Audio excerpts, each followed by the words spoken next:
Today I'm going to be putting this on my Anderson connector for my trailer in my car so I can charge my batteries while I'm driving.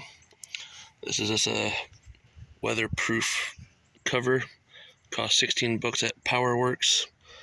There's Anderson Power products. This is for the load side. The other side says source side. And you have the millimeter size on one side on this. And you have the SAE or gauge side.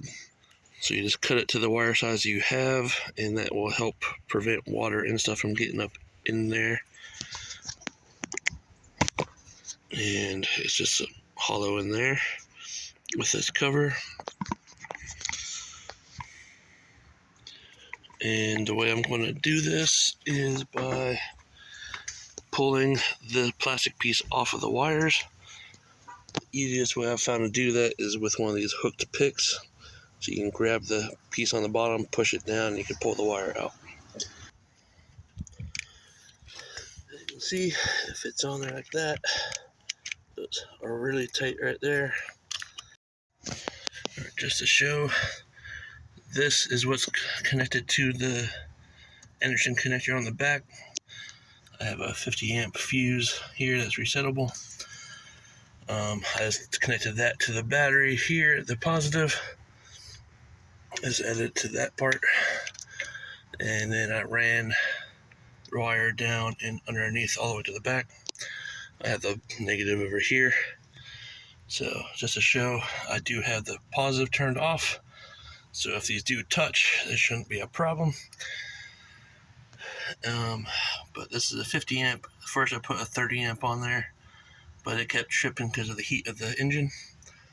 The 50 amp one doesn't do that, so this is what I found worked for me.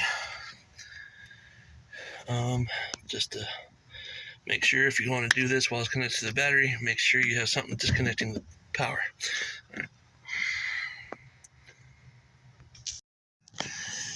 Alright, this is the one underneath my car. It comes out right next to my toe hitch here.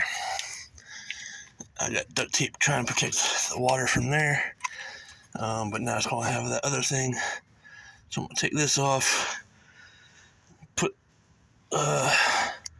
some heat shrink on there again, and then put the new boot on this, and then put it all back together. I'll just do this now, and then I'll show you what it looks like when it's done. Pretty much just like the other one. Alright, and again, these are the two tools I'm using.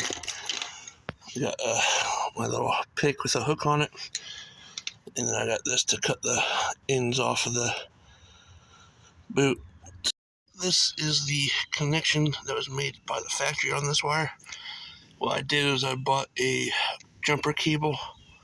I believe it was Energizer brand. And you can see some mechanical or hydraulic crimp on there. That's how that was made.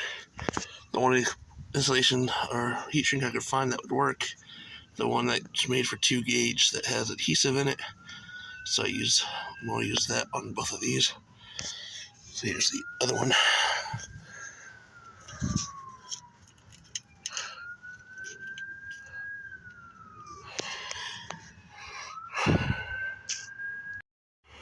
Alright, this is on now. You can see it's nice and tight there.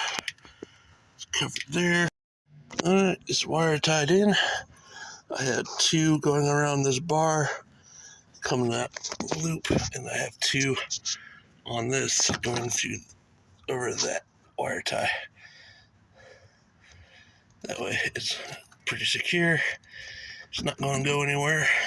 And I can peel that open and close it back.